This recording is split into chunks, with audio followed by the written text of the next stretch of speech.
NSS Program Officer, Professor Shokat Sahab, esteemed staff members of the college, and dear students.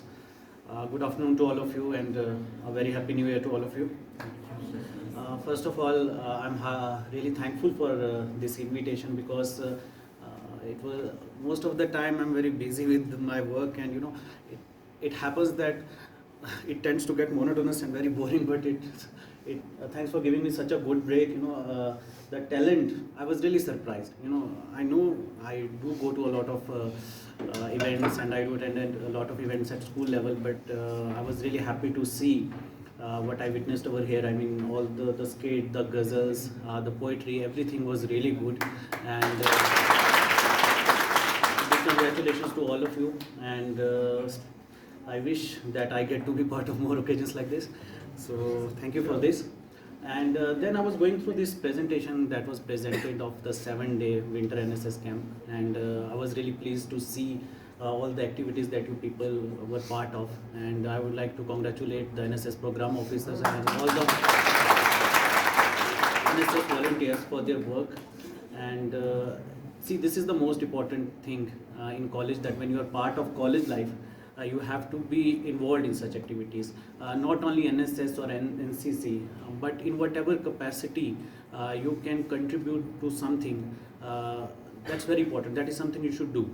And let me tell you something, that the government was thinking about civil services reforms, and a lot of suggestions came in. And a very important suggestion was that we should start recruiting for civil services right from the class 12th, like we do in NDA, that when a student passes class 12th, we should have an exam. Right now, if you have to be part of civil services, whether it is IS or state civil services, you have to appear in exam. You can only appear in exam only after the graduation. But a proposal came that we should start recruitment after 12th. That what should happen is that we should catch them at an early age, then we should put them in a college specially for that purpose, and after 5 or 6 years, we can mold them properly to become an officer. But that proposal was ultimately rejected. And the reason for rejection was that they said that to become an officer, you cannot be monotonous. For example, a job of army or say police, they have a unilateral approach. They have their duties. They have a very clear-cut line of command that they have to do. But for when you become an officer, the work is pretty dynamic, and you cannot be unilateral in your approach. Sometimes, for example, if I'm an officer, I have to be harsh, I have to be strict, but at the same time, when I'm listening to the grievances of people, I have to be compassionate, I have to listen, I have to understand their problems. I cannot apply laws blindly. I have to be very sensitive to the problems of the people. So what they said was that the college life is the most important part of life. A person cannot become a good officer unless he has gone through the college life. Now, what is the reason behind that? Because when he goes into the college, he experiences different things. It's his personality molds in a different way. And that thing happens only if you are involved in such activities. If you're simply studying and you're not part of NSS, NCC, or any other extracurricular activity, then your personality will not mature, I would say. So everyone recognizes this thing. The government recognizes this thing, that if we want someone to become a good officer, then that person has to go through this change, because then only he will see the real world, then only he will see the real problems. Because in college life, he will have his struggle, he will have his success, and that will make him a better person, that will make him a better individual, that is what will make him a better officer. So these activities, you have to take them very seriously. You have to consider them as important as your studies, as they have a very important role to play in the molding of your personality. And ultimately, when you will become, whether you join civil services, or whether you join or you become an assistant professor, in whatever field you go, it is very important that you are not unilateral in your approach. First of all, you have to become a good person, a good human being, then only you can excel professionally. So being professionally successful does not mean that only by studying about that particular thing you will become good. You have to be I should say, have a 360-degree approach. You should try to explore different aspects of your personality, and then just try to work on them. The college life is the most important part of the college life is that you have to uh, work on your weaknesses. One day, I was appearing in an interview, and the interviewer asked me. He asked me something about my school life, and he said that okay. I told him that I was because I was the head boy in my school, and I told him I was selected for that, not elected. And he told me, why were you? So he said that is there a difference? You were selected and you were not elected. And I said, sir, I was an introvert at that point of time. So I was selected, so that is the reason why I became. If there was an election, probably I would not have stood in the election, and I would not have become the head boy. So he then asked me, so okay, fine. So did you work on that? Did you work on that in your college life? So I gave him the answer.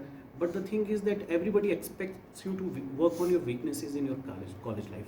If someone of you is an introvert, he should come more on the stage. He should maybe display his talent, whatever it is. Whether it is whether you want to sing, whether you want to present a ghazal, whatever it is. If somebody is having some other issues, if somebody is introvert, he should go out, he should talk to people, he should talk to his teachers. So this is a very important stage of your life, and believe me, wherever you go. Once I was preparing for this civil services, and I was talking to someone, and he was sort of a mentor, and I asked him, and he told me that, see, you will not become an IAS or KS just by studying for 1 year. Every person who has touched you right from your school time, he has a contribution in making you an officer. Because whatever you will write in the exam, if somebody picks up the question papers of a UPSC or even JKPSC now, you will realize that the questions that come, they hardly are static, that you can just mug up things and you can just answer. The answers are very dynamic, and you can answer those things. I just remember that I wrote a story in one of the answers when I was writing this exam that I had studied in class 8th. So just in the examination hall, the question came, and I remember that I studied this story in the class 8th, and I can write the answer for that based on that story. So what I'm trying to convey over here is that one of the students just said that the NSS will help you in job interviews or some other thing. You don't have to worry about that, whether you get mark, whether the NCC certificate will give you marks or not. That doesn't matter. But what matters is that the discipline it brings in your life, the changes it brings in your life, the kind of confidence it gives you, right? So this is a very important stage of your life. One of the bad things has happened to you people is that the COVID has unfortunately created problems, and for that reason I think online classes were taking place, but now we do have offline classes with vaccination and better approach to containment of COVID. So hopefully hopefully we'll get a lot more time to spend in the college premises. So take it very seriously, don't limit yourself to studies, be part of such programs.